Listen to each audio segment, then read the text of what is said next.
A couple more footballers canned at school, the Fashanu brothers, Justin and John. Both caned in 1977. Justin got 3 strokes and John 2 at their school in Norwich.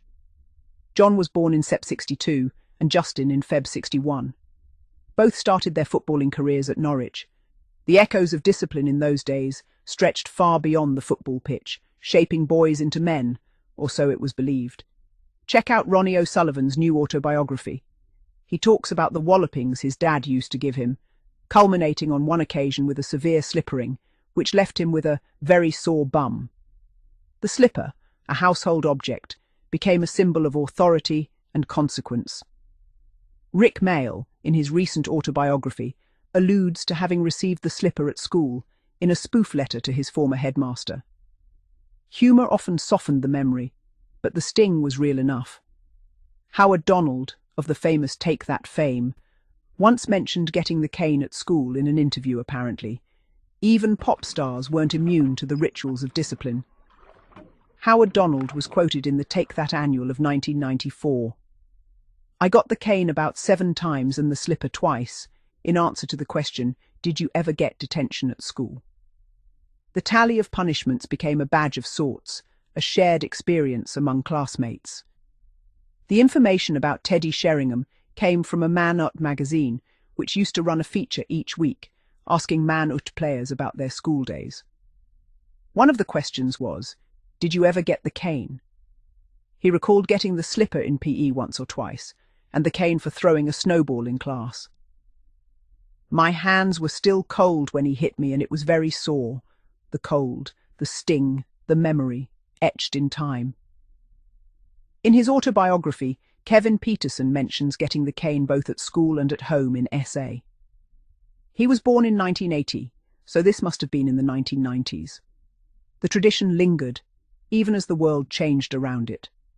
Kevin Peterson admits to being caned as a boy at school and by his father, but waves away the modern assumption that children who are beaten end up damaged.